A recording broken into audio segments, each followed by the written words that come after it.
What is going on, YouTube? It's good to be back. I apologize for my little 2-month hiatus. I had some other business ventures going on, so I kind of slacked on the YouTube. But we are back with weekly C8 content. We're going to start posting at least one video a week.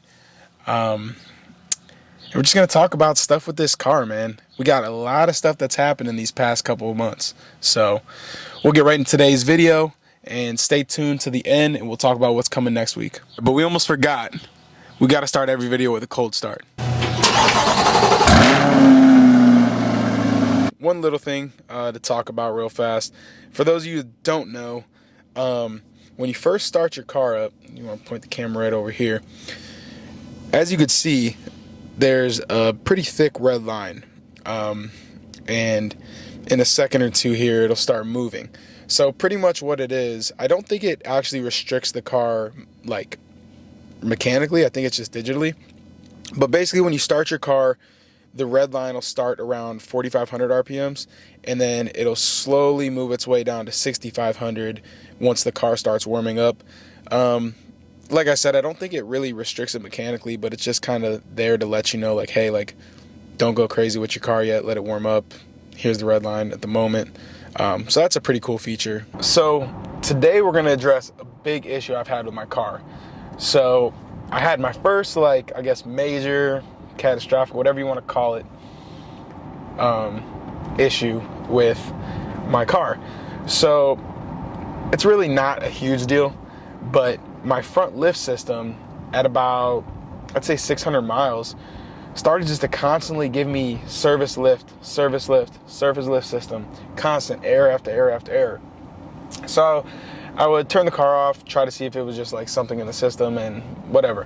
When you use this system, which I'll show you guys in a second, it makes a pretty bad grinding noise, and it's kind of hard to explain.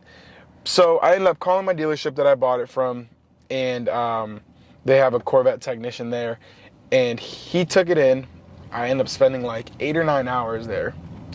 So that was fun. My lift system, the lift systems are ran on brake fluid. So the fluid that was in it was like brown, and it's supposed to be like yellowish, from what I was told. And they had to go through, bleed the lines. They had to do it like 3 separate times. And that was supposed to help, because if there was air, if there was anything in the lines, that was supposed to resolve the issue. So now they went through that whole process, I think 3, 4, maybe 5 times even, which is a reason why I was there so long, and it still gave us the same issue.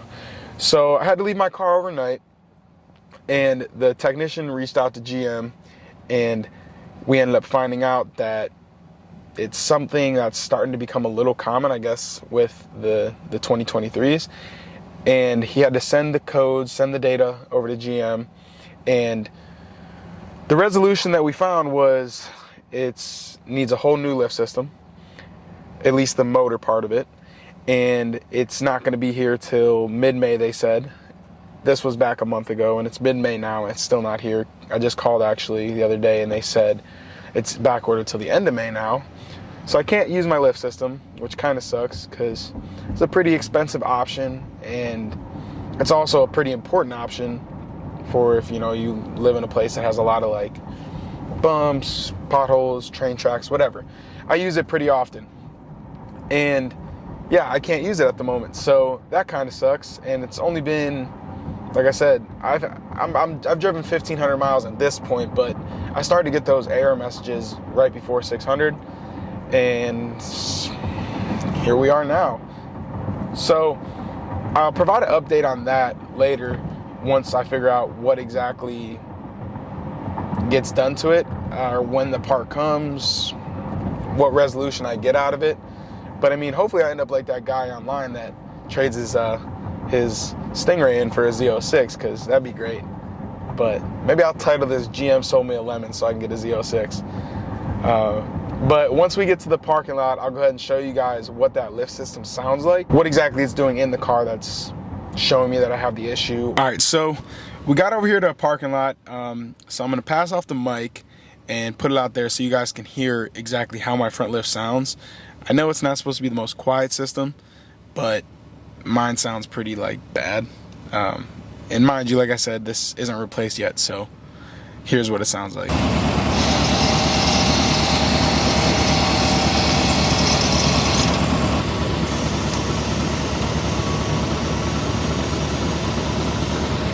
So as you guys can hear, it makes like a pretty loud like grinding noise, like, and it also like kind of seems like it's struggling to get up all the way.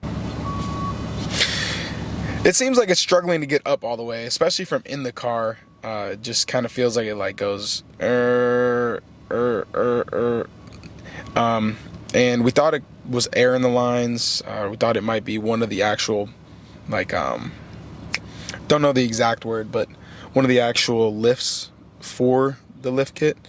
And nope, it turns out that we think it's a bad motor. So until it's replaced, we can't 100% be certain. But yeah, like I said, pretty unfortunate. Not really supposed to use the lift kit. That's why I'm not using it as much. I don't really use it at all when I drive right now until it gets replaced. But it definitely does suck, especially when I just got this car and you know, I want to take it a lot of places. Now I feel restricted on where I can go. Not only do I feel restricted, it's like it's been already a month and it's getting pushed back even longer. So I don't know how long this is going to go on necessarily, but it does kind of suck buying a brand new car and not being able to take it everywhere you want to.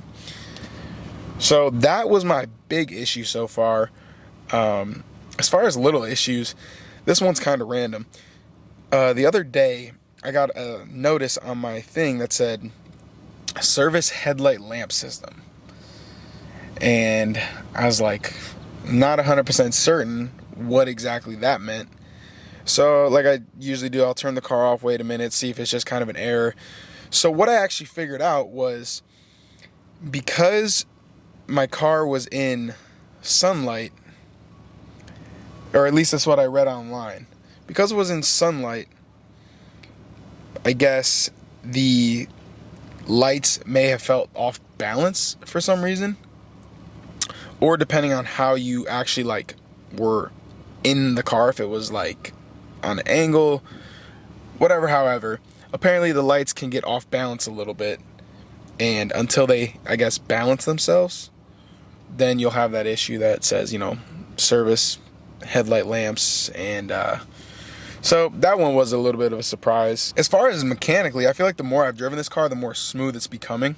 And I guess that would make sense with the systems, everything breaking in.